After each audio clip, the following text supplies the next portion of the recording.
comfort zones. So warm and cozy, so comfortable, and yet so hard to get out of. Hi, I'm Shelley from Taming Frenzy, and today I've got 6 very quick tips to help you bust out of your comfort zone. Tip number 1 is to realize that you are not the only person in the world with a comfort zone. Now granted, we're all unique and special in our own ways, but as human beings, we all share certain characteristics. And one of those characteristics is that we've all got a comfort zone that makes us feel cozy and warm and that we like to retreat to. Now your comfort zone is going to look different from my comfort zone, and those are going to look different from everybody else in the world. Just realizing, though, that we each have a comfort zone that we retreat to is a very liberating thought when you think about it. And here's the important thing to remember. Since everybody's got a comfort zone and a lot of people are trying to bust out of those comfort zones, when you start working to get out of your comfort zone, other people aren't paying nearly as much attention to your efforts as you might think they are. In fact, one of my favorite sayings that I frequently remind myself of is this: you wouldn't worry so much about what people thought about you if you realized how little they actually do. To me, that is one of the most freeing statements ever. But here's the other thing. If somebody really is paying that much attention to your efforts, then maybe they kind of need to get their own life and quit paying so much attention to yours. Tip number 2, take small steps. None of us should expect perfection of ourselves overnight because that's unrealistic. That's not going to happen. It's okay to take things slowly at first, to take little steps until we get a little more comfortable. And as we are building up that nerve to get out of our comfort zone and working to strengthen that bust your comfort zone muscle, so to speak, it's important to take things slow and easy at first while we're working up our nerve, while we're building up the muscles that help us bust out of that comfort zone. It's okay to take things slow and easy. And we should celebrate any progress that we make that helps us bust out of the comfort zone, no matter how little or small you might think it is.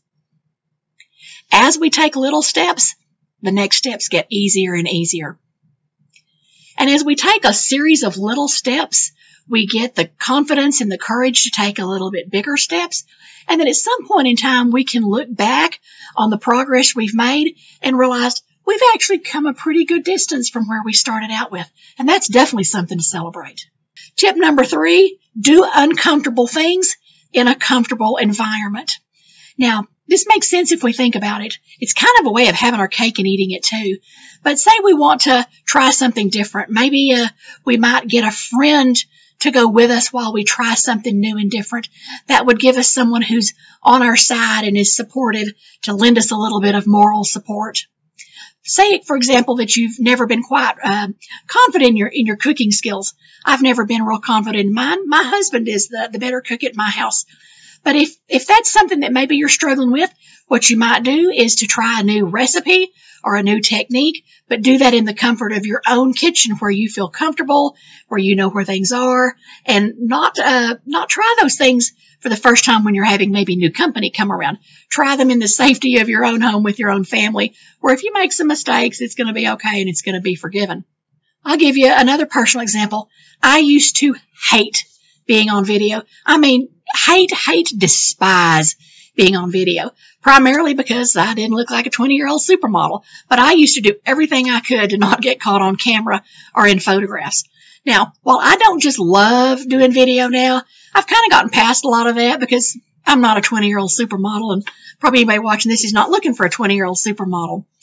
But if that's something that you struggle with, and a lot of people do, you might try, for example, doing a presentation or something where it's just your voice speaking over illustrations or diagrams or other photos.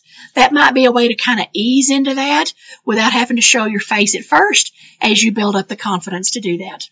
Tip number 4, trust your decisions. Okay, here's something for you. You're not a stupid person. You're not foolish. You're not irresponsible. You have come this far in life probably because you're not stupid and irresponsible. It is unlikely that you're going to go from warm and comfy and safe to wild and crazy in, one step. That's probably not going to happen. Your natural cautious tendencies are going to temper any maybe wild and crazy thoughts that you might get. But that doesn't mean that eventually you might not build up the courage and the confidence and the skill to do something that right now you might consider a little bit wild and crazy.